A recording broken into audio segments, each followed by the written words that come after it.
Kış hazırlıklarına devam ediyorum. Bugün de sizlerle salatalık turşusu paylaşacağım. Neyi fiyatı uygun bulursam hemen aldım bu sene. 7 kilo kadar salatalık aldım. Bol suyla. Tozu kumu gidene kadar birkaç defa yıkadım.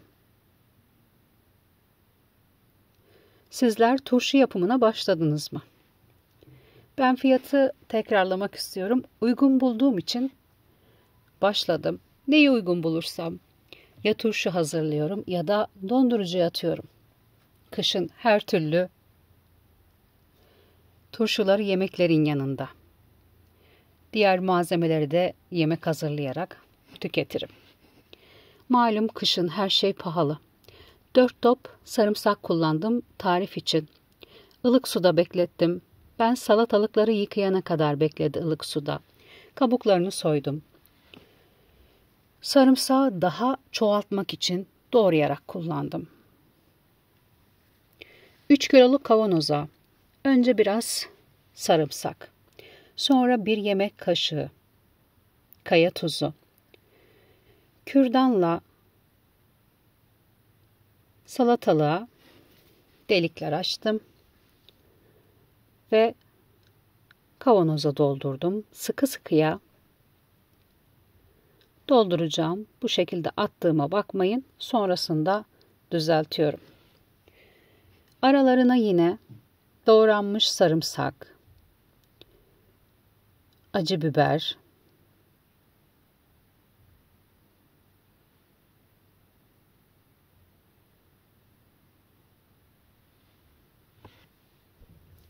ekleyip kavanozu doldurmaya devam edeceğim. Ağız kısmına da tekrar sarımsak ekledim. 3 kiloluk kavanozu doldurdum. Şimdi 5 kiloluk kavanozu dolduruyorum. Sarımsak, 1 yemek kaşığı tuz. Kürdanla delikler açtığım salatalıklar. 3 kiloluk kavanoz, 5 kiloluk, 3 tane de birer kiloluk kavanoz doldurdum. Ayrıyetten bir de dondurma kutusunda, geri kalan salatalığı da dondurma kutusunda hazırladım. 5 kiloluk kavanoza toplamda 5 yemek kaşığı kaya tuz ekledim. 3 kiloluk kavanoza toplamda 3 yemek kaşığı, birer kiloluk kavanozlara da toplamda birer yemek kaşığı tuz ekledim.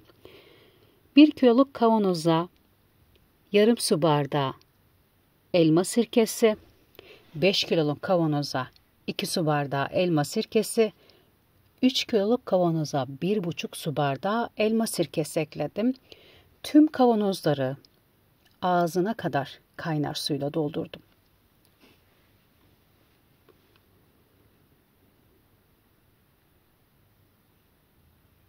Kaynar su doldurduğum kavanozların kapağını sıkıca kapatıyorum.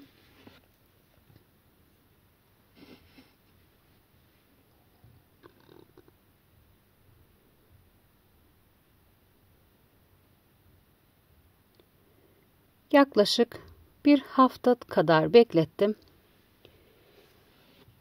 Dondurma kutusundaki salatalık buzdolabında bekledi. Daha olmamıştı, rengini görüyorsunuz. Sizler de dondurma kutusunda kolaylıkla salatalık hazırlayabilirsiniz. Buzdolabında muhafaza ederek. Kavanozdaki salatalıklar olmuştu. Açtım ve akşam yemeğin yanına eşlik etmesi için sizlere de göstermek istiyorum açmış olduğum salatalığı.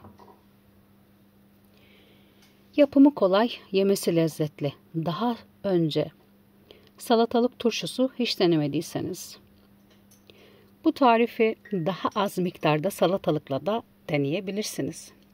Şimdiden hazırlamak isteyenlere afiyet olsun. Farklı tariflerde tekrar görüşmek üzere. Hepinize sevgiler sunuyorum.